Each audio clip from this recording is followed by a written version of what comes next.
So the new Kairos B12 dungeons have just been released.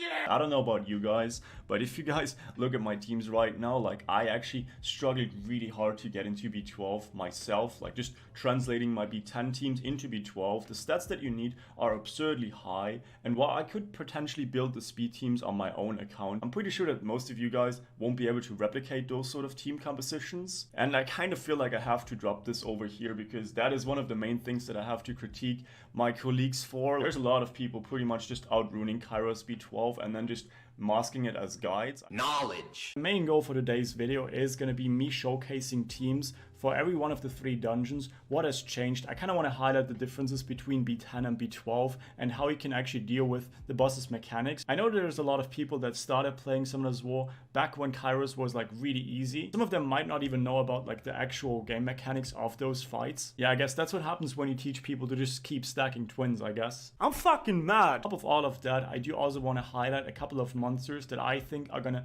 drastically improve your gameplay when it comes to like team building. Yeah, without further ado, let's get into today's video. Am I right?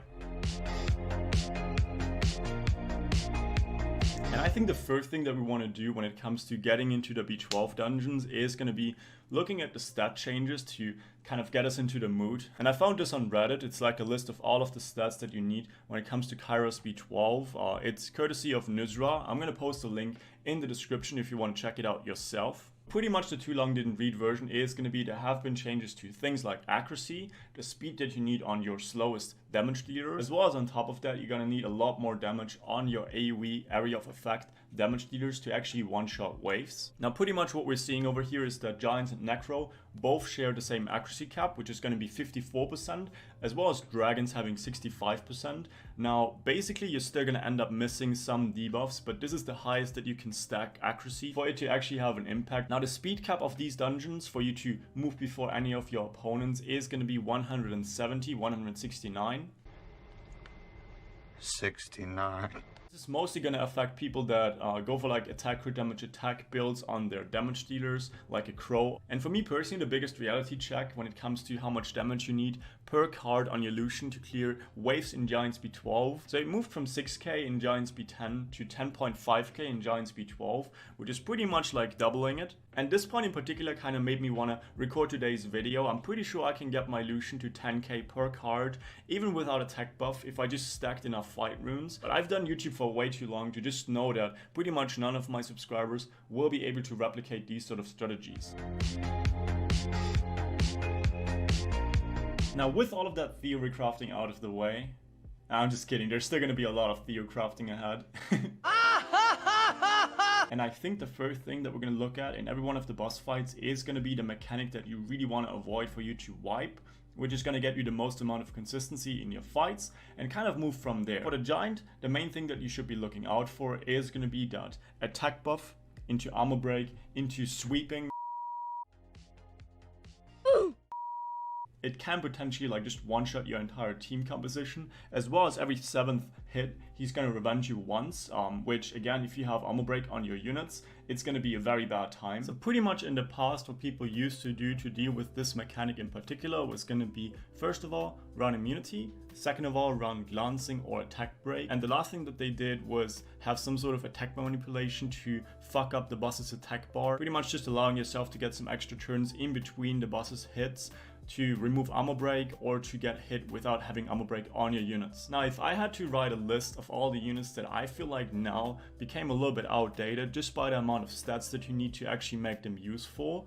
So again, mind you, I'm not saying that they're not useful, I'm just saying that they are way harder to use. It would be something like Lauren, Fran, and Lucian. I think you can incorporate one out of those 3 in your team compositions, a maximum of maybe like 2 of them without like completely outruining this dungeon. Now, like I said in the beginning, I kind of want to just quickly showcase a couple of units that are like really broken for Giants and that are going to help you out a lot when it comes to improving your success rate and getting that consistency. And I want to start off with Arang, which I think is one of those really overlooked damage dealers. It's one of those single target damage dealers. At the end of the day, people just went for Crow, Naomi, or Lynn over her a lot of the time, just because while she does hit really hard, she just isn't as flashy as them. She is somewhat harder to skill up and less useful in other situations outside of Giants. But what she does bring to the table is that First of all, she has a lot of debuffs on her third skill, such as attack speed slow, attack break, and she has insane sustain on her second skill. Like, she basically gets about like a 20k shield when she uses that on armor break, and she has glancing on her first skill, which is pretty much all of the debuffs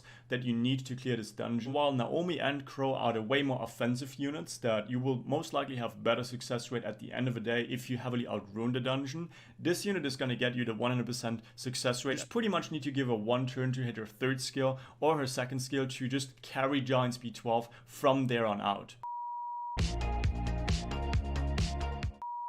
The next unit that I want to talk about is going to be Veramas, and if you guys don't know me as a person, I freaking love hating on Veramas users. I think it's one of those really outdated units, but when it comes to like speed teams, when it comes to like actually getting stat requirements, he's one of like the key picks. One of the main reasons for that, in my opinion, is going to be, first of all, we all know what his passive does. It's a smart cleanse, so it doesn't matter how dumb his AI is, it's always going to go off, and especially with that armor break and the boss just being able to one-shot you if he doesn't have glancing or attack break on him, this passive is going to save your ass. And the main reason why I really want to recommend Veramas to you guys right now is going to be his first skill, which if you read the skill description, it's exactly the same as Theomar's. So technically what you can go for is going to be something like a speed, crit damage, HP build on. I think the last unit that I want to quickly highlight is going to be Shannon, which is one of those like very old school picks. Now mind you, I don't really think that you need to have her secondary awakened. It just happens that I did it out of nostalgia, like right when secondary awakenings happened. But pretty much all you really bring her for is that pep talk, which gives you 3 turn armor buff as well as attack buff. So as long as you have like some sort of sustain in your team comp, this is pretty much like a Fran. And if you combine that with her first skill, which puts glancing on the boss, pretty much all you need to like nullify whatever the boss is gonna do to your team. I think she's one of those units where you kind of have to expect to get like 10 to 20 seconds slower runs by incorporating her over things like Fran, but at the end of the day, 100% success rate is going to top everything. Now let's move over from Giants into Dragons, and as you guys can see, this is pretty much the team composition that I ran before the update. The whole idea of it was just one-shotting waves with the Shaina into Raok passive, and then just turn cycling the boss to death without him actually getting his immunity off.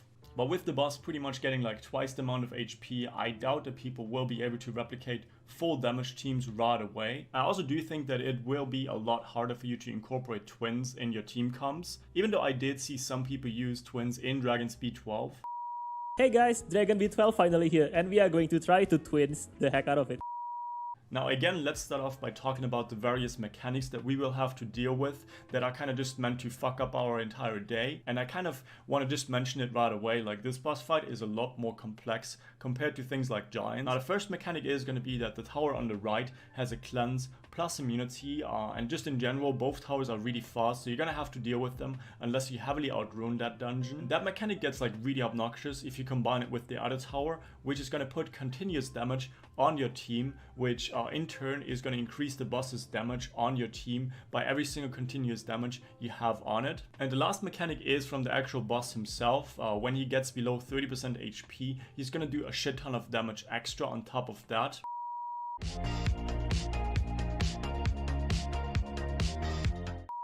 So all in all, this boss fight is basically just a race for you to one-shot the boss before any of the mechanics actually took place. At least that was the strategy that people employed like a month ago. But now with the boss having more and more HP, it's going to be a lot harder for you to actually one-shot it. Now when it comes to team building, I want to start off by mentioning the units that I would personally not incorporate in my Dragons team whatsoever. I mean, I can make them work. Like if you look at my Galleon right now, like there is a way I can make my Galleon look good for YouTube, but chances are you're not going to be able to replicate those stats, and you're just going to fail, waste a lot of resources, and I really don't want to be responsible for that, right? So yeah, I don't really think that you can use Galleon. I think Julie is one of those weird things where it's going to be pretty hard for you to make her one-shot waves, especially without a tech buff, but I think like with a Fran or a Megan, you can kind of make her work at least.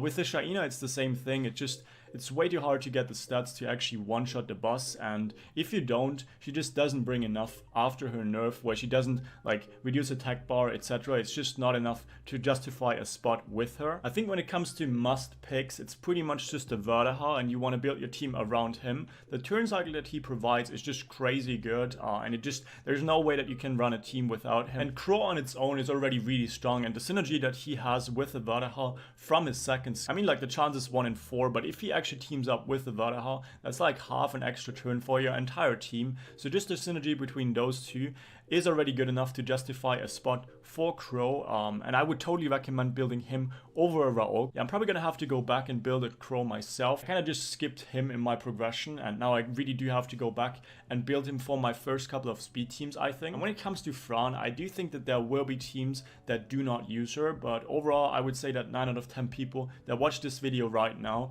you're probably gonna do really well putting a Fran in your team comp. She just does so much, but just know that if you bring a Fran, the other 2 slots in that team comp have to be strippers for your team to actually be consistent. So because of that reason, people might resort to going back to using a Megan instead, for instance. Now let's move over from the basic team building into like the key picks that I would highly recommend to everyone. And I want to start off by talking about Elsharian, because I feel like his kit is kind of just meant for Dragon Speed 10, but he just kind of got introduced way too late for people to actually start picking him up.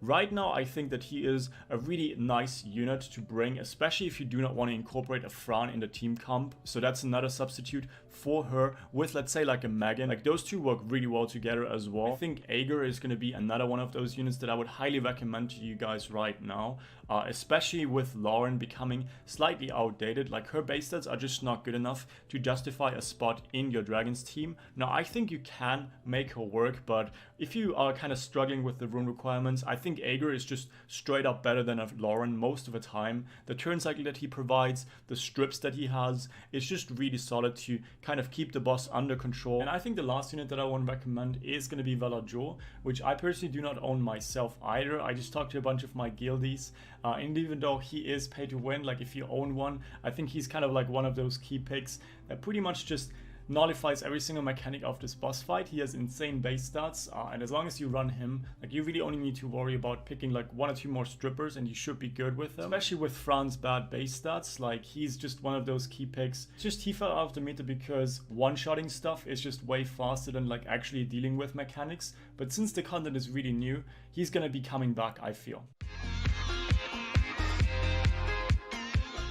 Now when it comes to Necro, I'm actually pretty surprised how forgiving that dungeon is in comparison to both dragons and giants. Like the giant just pretty much one-shot my speed teams, versus Necro not really making it too much harder for me so far. I also feel like the trash waves are a lot more squishy compared to giants, which they might have done that like balancing wise, but so far from what I can tell, like my Lucians are almost already able to one-shot the waves. You need about like 8k, which I think, especially with like an attack buff, you can definitely get that pretty easily, and even without one. I mean, like the issue with Necro is you kind of don't want to stack fight runes, but it's still pretty doable, I'd say. Like just put a rage set on your Lucian and this should not be a problem. I think if there's one more issue that many people might have when using twins, is going to be the speed penalty of this boss fight. Like we already established earlier, you need like 170 speed to actually outspeed trash waves, and that might be an issue when it comes to the Necro boss, which does have a speed cap, so most people might be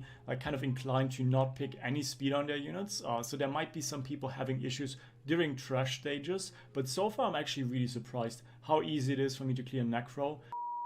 So I just took a quick break to rearrange some runes on my own beginner account, who just happens to farm pretty much just giants so far, and I was still able to clear Necro B12. This was the team comp that I used to clear this dungeon so far on my beginner account, and it's kind of like the alternative to running full twin teams. I know not everyone can run those, but I still kind of wanted to include them. I really do not feel like twins are a viable alternative for things like dragons right now, but when it comes to Necro, I still kind of feel like it's worth it. But if you do not own twins, teams like this, where you just run like 1 or 2 Inugami plus a Fran plus a Lauren, and then just like a little bit of AoE damage, should be good enough to clear Necro B12 as well. It's pretty crazy, honestly. But just to stick with the format, I kind of already highlighted a bunch of monsters that worked for both dragons and giants when I was doing my test runs, so might as well just kind of stick with it in Necro. Now, when it comes to liches, the main reason why people stopped using them is pretty much the same reason why for all the other dungeons some units fell out of the meta. It's just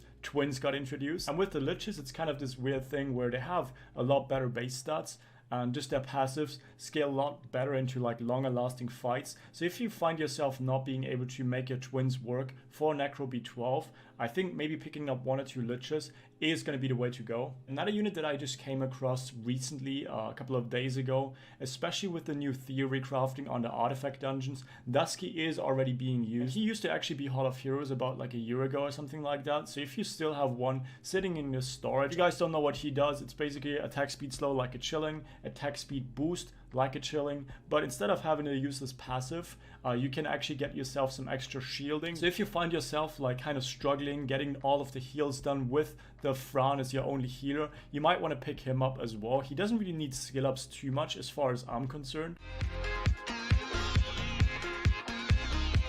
And yeah, I think that's pretty much going to be it when it comes to my actual guide on the new Kairos dungeons. Personally, I'm kind of underwhelmed by the fact that they haven't changed any mechanics in the actual boss fights themselves, except just like increase the stats that you need to actually clear B12. Overall, it kind of feels like they just kind of want people to be able to catch up to endgame players. So if you kind of struggle to get into B12, you're amongst the people that actually benefits from this whole update. Like if you think about it, I've literally spent the last like half year just farming giants over and over again, and I've gotten about 2 or 3 upgrades. I feel like I'm gonna probably get that in like the next 3 days of farming now. So long term wise, like you guys are definitely the winners in that one. Should have summoned more, I guess.